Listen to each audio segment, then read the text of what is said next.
The Lord be with you. And with your spirit. A reading from the Holy Gospel according to Saint Mark. Glory to you, O Lord.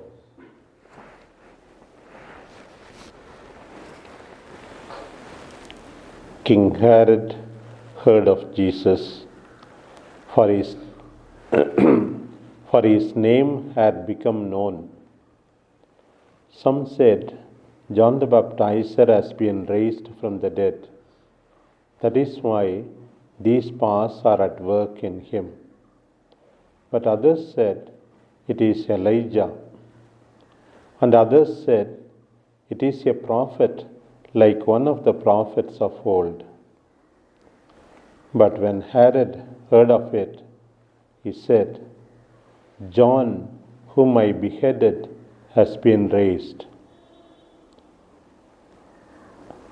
For Herod had sent and seized John, and bound him in prison for the sake of Herodias, his brother Philip's wife, because he had married her. For John said to Herod, it is not lawful for you to have your brother's wife. And Herodias had a grudge against him and wanted to kill him.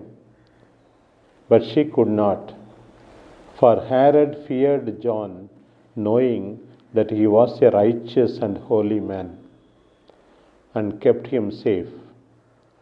When he heard him, he was much perplexed, and yet he heard him gladly. But an opportunity came when Herod, on his birthday, gave a banquet for his courtiers and officers and the leading men of Galilee. For when Herodias' daughter came in and danced, she pleased Herod and his guests. And the king said to the girl, ask me for whatever you wish, and I will grant it. And he vowed to her, whatever you ask me, I will give you, even half of my kingdom. And she went out and said to her, Mother, what shall I ask? And she said, the head of John the Baptizer. And she came in immediately with haste to the king and asked, saying, I want you to give me at once the head of John the Baptist on a platter. And the king was exceedingly sorry, but because of his oaths and his guests, he did not want to break his word to her. And immediately the king sent a soldier of the god and gave orders to bring his head. He went and beheaded him in the prison and brought his head on a platter and gave it to the girl, and the girl gave it to her mother. When his disciples heard of it, they came and took his body and laid it in a tomb. The word of the Lord. Praise to you, Lord Jesus Christ.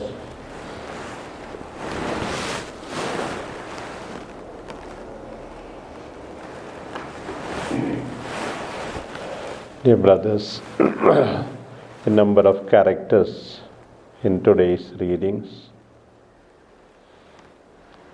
In the Gospel, we come across Herodias, Herod, Herodias' daughter, John the Baptist. The number of guests, so many categories of people.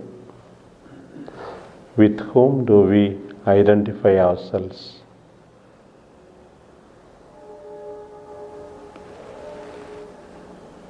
We look at all the innocent children today in today's world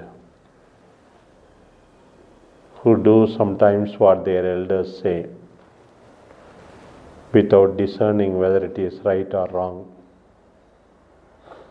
It was good that she was good at dancing, Herodias' daughter, But then, when the mother told her,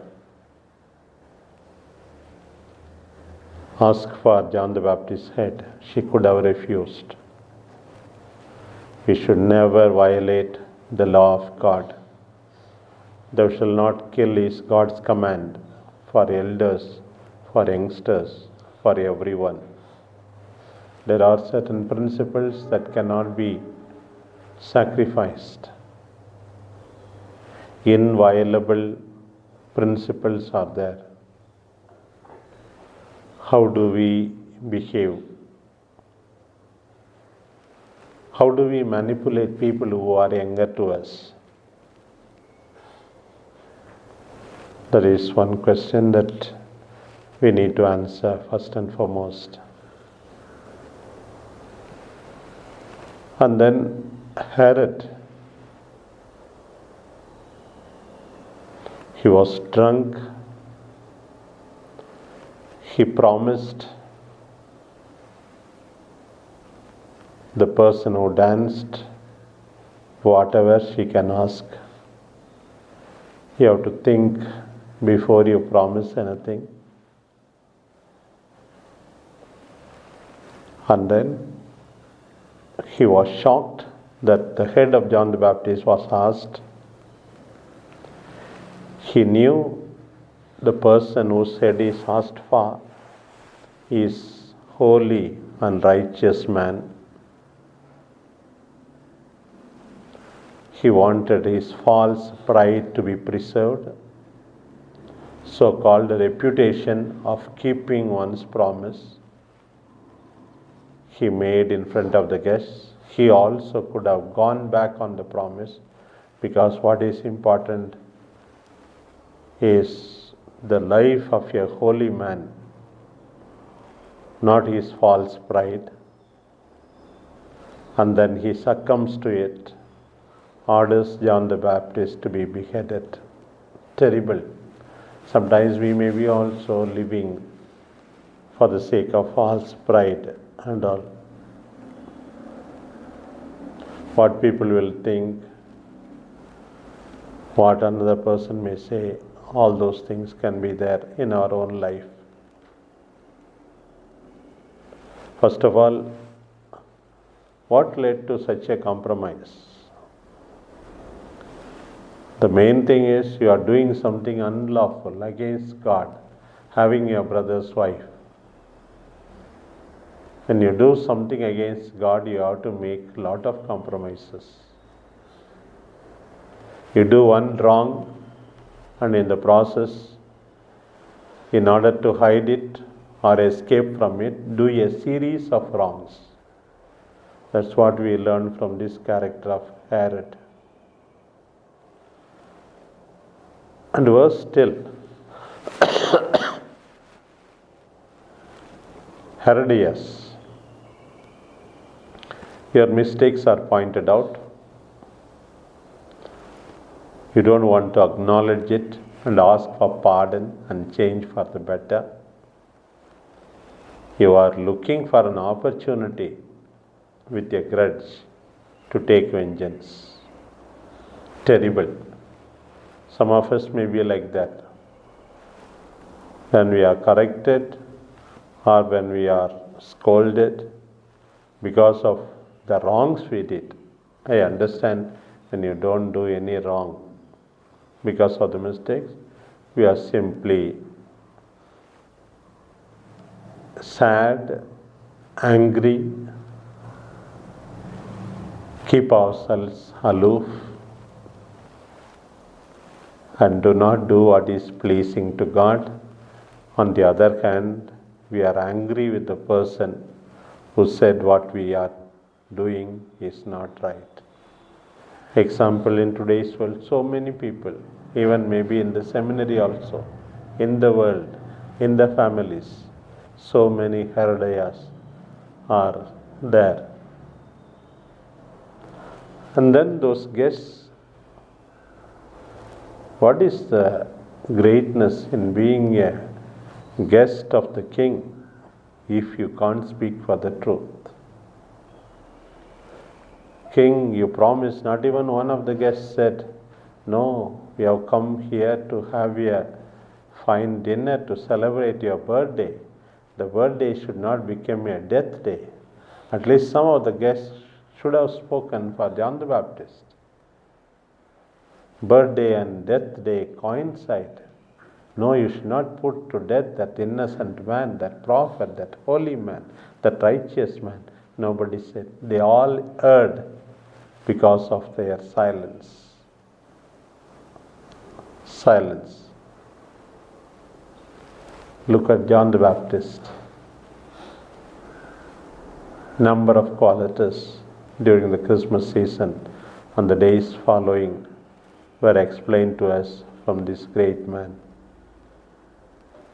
His loyalty to God, his fidelity to the truth.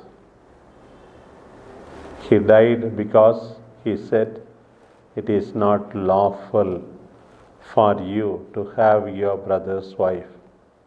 So many people who say to the others that something is not lawful are put to death. Not necessarily physical death, but a kind of moral death. Their name is spoiled because that person says it is not lawful, you should not do it.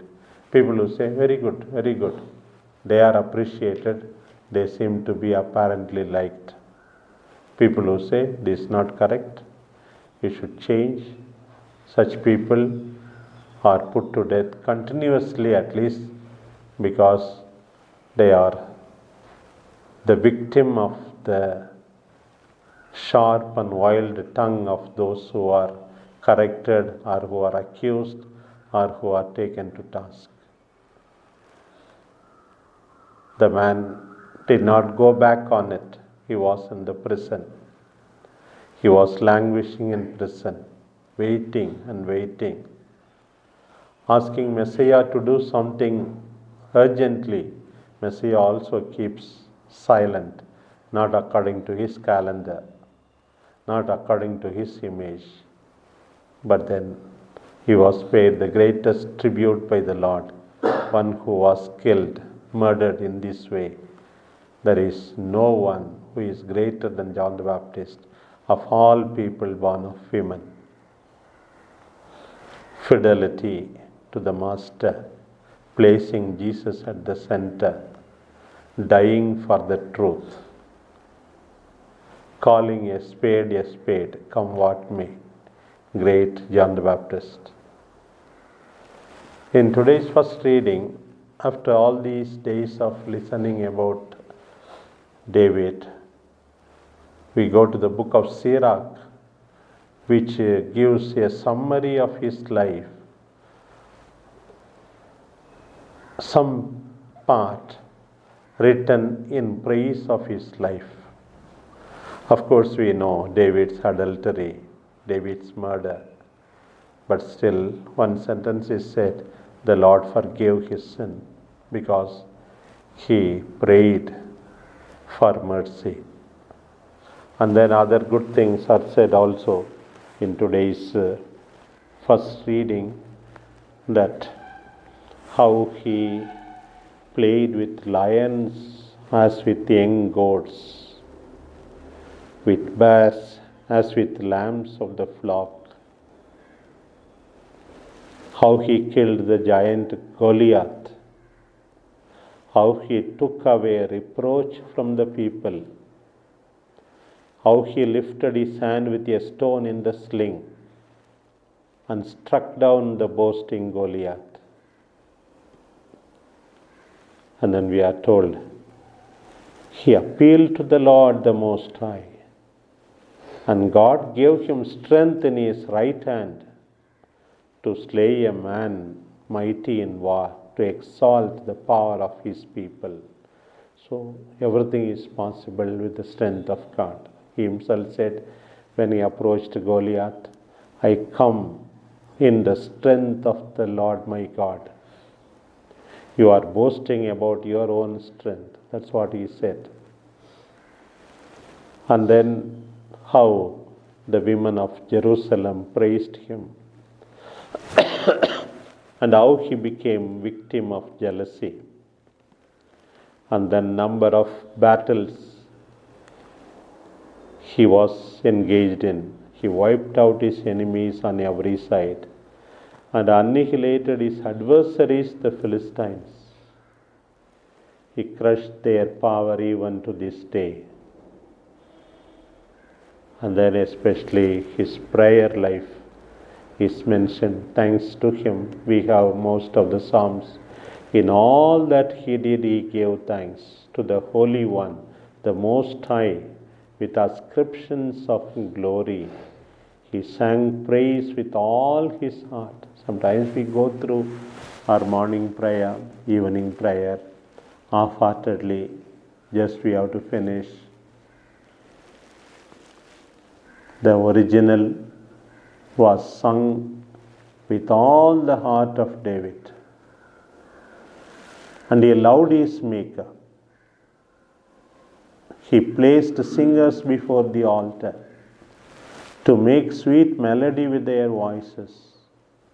He gave beauty to the feasts, arranged their times throughout the year while they praised God's holy name. And the sanctuary resounded from early morning. Elsewhere, David is called